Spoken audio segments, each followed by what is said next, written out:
Sari danjing urtudur, huumusi simhichigde,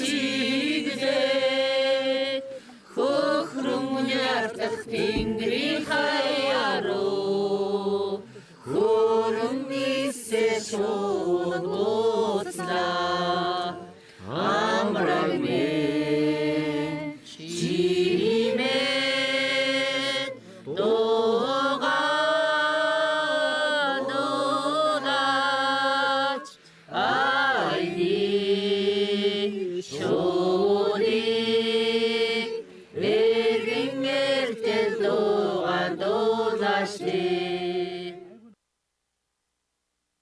When we arrived in Mongolia, we felt almost immediately that we had entered a sacred space, a kind of natural cathedral supported on the peaks of soaring mountaintops and arched over by the eternal blue sky of Mongolia, what the Mongolian people call the Huktinger, or sacred eternal blue heaven.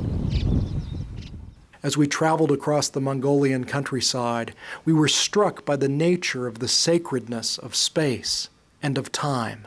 In even the simplest of actions, herding animals, cooking, sewing, we could sense a feeling of intimacy and profound gratitude between the Mongolian people and their daily lives. Nowhere is that sense of sacred space more profound than in the most humble of homes on earth, the Mongolian ger, what the Russians call a yurt.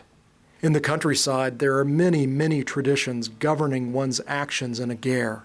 In Mongolia, every ger is positioned such that its door opens south to the warming rays of the sun. Entering a ger, guests are instructed first not to step on the threshold.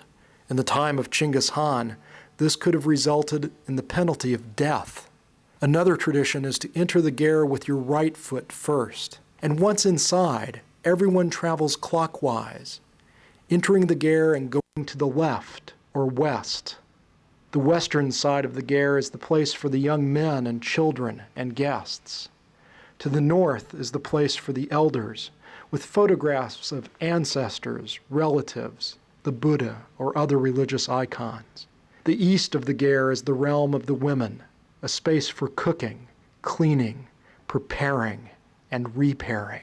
In the center of the ger is the fire. Like a living heart at the center of each human being, fire is considered a transcendent force and held as sacred by the Mongolian people. The ger itself is a microcosm, a mirror of the greater universe. It's an image of the earth traveling in a clockwise direction around the central fire of the sun, or perhaps the solar system traveling in a clockwise direction around the central fire that burns at the heart of the Milky Way. The ger also stands as a container, a sacred vessel, uniting the fertile ground and the fire with the sacred sky above. At the center of the roof of a ger, in all but the coldest nights of winter, is an opening to the Huktinger, the eternal blue heaven. In this way, as the earth turns and the sun appears to travel from east to west, the shadows cast through the opening of the ger create a kind of a clock, the ger itself urging on the activities of those who live inside.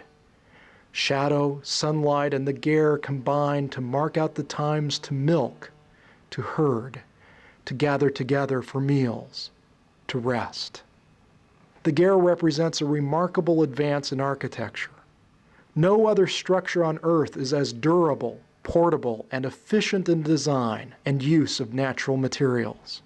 Well insulated in summer, both to reflect heat and to allow cool air to flow in from the sides and hot air to rise up and through the roof, and yet in winter, blanketed by a thick layer of snow, leaves the ger and its occupants warm, enveloped, comfortable.